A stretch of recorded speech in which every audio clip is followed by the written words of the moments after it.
Si aujourd'hui, vous vous sentez un peu perdu, en perte de rythme, vous avez perdu le feu sacré, vous manquez de clarté sur la direction à prendre, vous procrastinez beaucoup, vous êtes un peu perdu dans votre vie et dans vos projets, écoutez attentivement ce que j'ai envie de partager avec vous aujourd'hui.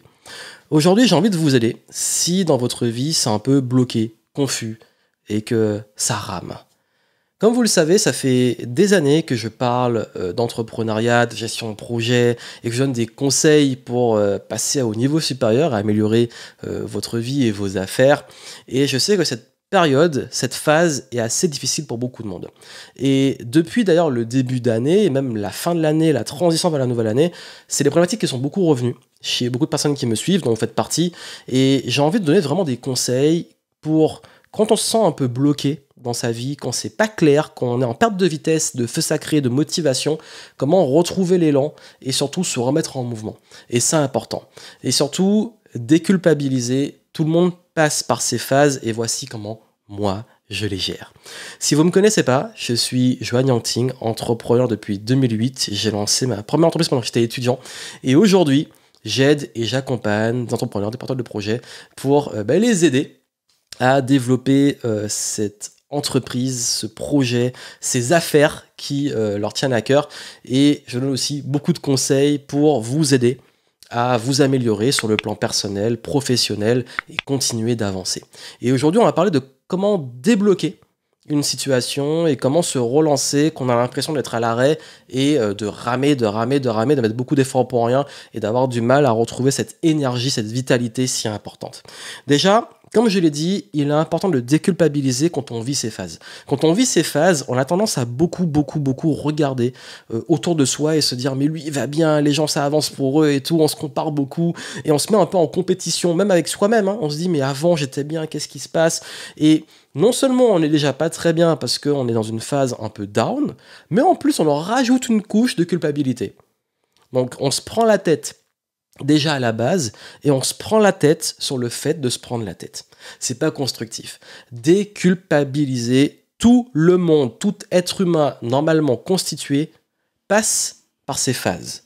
Le souci, c'est d'y rester coincé. Donc, c'est une phase, c'est un down, comment on remonte? Déjà aussi, comprenez ce qui bloque. Qu'est-ce qui bloque? Souvent, je vais vous dire vraiment de mon expérience personnelle quand je fais un peu mon introspection, mais aussi dans les personnes que j'aide, dans mes clients, et dans tout ce que j'apporte depuis des années et des années, il y a souvent ce truc de où sont orientées nos pensées. Où va le focus? C'est vraiment ça, où va le focus? Et souvent, on se rend compte que quand le focus est sur des choses qui ne vont pas, quand c'est les problèmes, quand c'est l'environnement, quand c'est la toxicité, quand c'est sur tout ce qui nous dévalorise en termes de je suis pas bon, je suis nul, je vais jamais y arriver et tout, bref, toutes ces pensées envahissantes, souvent c'est un problème de focus. Donc il y a un recalibrage de focus. Ça, c'est la première chose. La deuxième chose, c'est un gros problème aussi, simplement parfois aussi d'hygiène de vie. Et les deux vont ensemble, parce qu'il y a l'hygiène de ses pensées, son état, parce que les pensées influent sur son état, on va dire émotionnel, mais il y a également tout ce qu'on mange et le sommeil. Donc forcément, si vous manquez de sommeil, ou si à cause des pensées, votre sommeil est agité ou pas réparateur, ou si même au niveau de l'alimentation et tout, ça suit pas, forcément ça aura un impact sur vous. Donc il y a vraiment cet aspect d'hygiène autant physiologique mais aussi mental et de vraiment comprendre si ça vient de là. Il y a également l'environnement, l'entourage. C'est très dur aussi, parfois nous sommes des bêtes sociales, donc nous sommes contaminés par l'environnement. Ça peut être même au niveau de l'actualité, au niveau social, surtout on est dans une période où c'est pas mal plombé, il y a beaucoup de personnes qui vont pas bien, il y a beaucoup d'agressivité et tout, et si on n'est pas soi-même en haute énergie, on peut vite ressentir ça. Donc il est important de monter d'un niveau et surtout d'arriver à se créer ce cocon, cet entourage, cet environnement aussi qui, d'un côté, nous protège, mais aussi nous nourrit. Comme je dis, c'est vraiment, en fait, c'est contagieux. Et très important, j'y reviens à tout ça, bien entendu, sur les solutions, il est important de comprendre si aussi, quel est votre rapport à votre environnement. Il y a également tout ce qui sont les peurs et les croyances. Dans une phase aussi où vous devez faire quelque chose qui est important pour vous. Ça peut être lancer cette entreprise, ça peut être quitter ce job que vous n'aimez pas, ça peut être faire cet investissement qui vous fait peur. Et ça peut être des peurs. La peur pour provoquer aussi une sorte de paralysie et de difficulté aussi à se mettre en mouvement, à oser et à rester pendant très longtemps sur des choses qui nous bloquent. Donc il faut comprendre aussi s'il n'y a pas des peurs, des croyances qui vous limitent. Et aussi, bien entendu, le manque d'information. Peut-être que aussi, simplement, vous êtes dans une phase où vous n'avez ni le recul, ni les infos, ni les connaissances, les compétences pour passer sur la suite. Donc voilà, ça peut venir vraiment de ces éléments-là. À vous de voir et de faire une introspection pour comprendre si ça vient de ça peut être plusieurs en même temps. Donc comme je l'ai dit, il va falloir se recadrer, vous recadrer. Donc déjà, on va sortir, et ça c'est extrêmement important. Quand on est dans ces phases-là, on est très attiré par les choses mauvaises pour nous. Comme je vous l'ai dit, le mal attire le mal. Donc si on est dans une phase comme ça, on a envie d'aller vers la malbouffe. On a moins envie de dormir, on est très agité, on a aussi envie d'aller regarder ce que font les autres, on a envie d'aller vers des news anxiogènes, on est un petit peu attiré par ça. C'est pour ça que les personnes qui communiquent beaucoup d'agressivité, de toxicité, les choses comme ça, sont des personnes qui sont déjà pas bien et qui alimentent encore plus ça.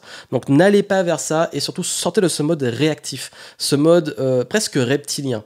On rentre dans un mode reptilien de survie, on va commencer à beaucoup se comparer aux autres, on va beaucoup commencer à réagir à l'actualité, à chercher une sorte de shot de dopamine, des contenus courts, de l'actualité, de la toxicité, on va se nourrir de ça, on est attiré par ça naturellement, on va auto-alimenter ces pensées-là. Il est important de sortir de ça. Comment on en sort ? On en sort en se recentrant. Se recentrant sur ce qui est important pour nous. Qu'est-ce qui est important ? Nous-mêmes. La chose la plus importante pour vous, c'est vous. Il faut le savoir. Et puis, un vous à son meilleur état, son meilleur niveau, sa meilleure énergie, c'est aussi un vous qui aide beaucoup mieux les autres et qui s'aide lui-même. Donc, très important, revenir sur soi. Et revenir sur l'écoute de soi, de ses besoins, de ses émotions, de quoi j'ai besoin aujourd'hui, de quoi j'ai envie aujourd'hui, qu'est-ce qui est important pour moi. De revenir aussi sur de la consommation beaucoup plus saine. Des formats longs, des livres, de la lecture, des choses...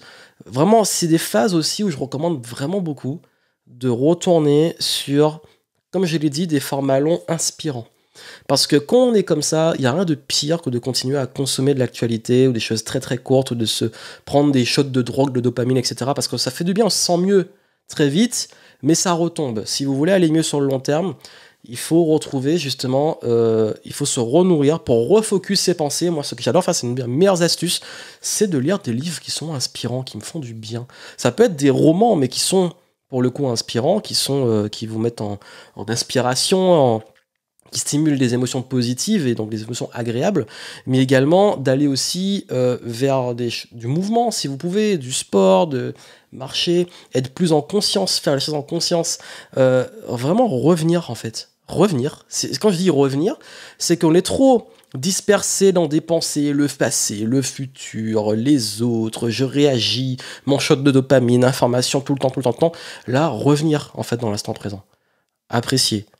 Manger, respirer en conscience, boire en conscience, faire du mouvement en conscience, bien respirer, prendre soin de soi, prendre des petits moments de lecture, vraiment revenir sur ça. Et là, à partir de ça, se reconnecter sur ce que vous voulez vraiment.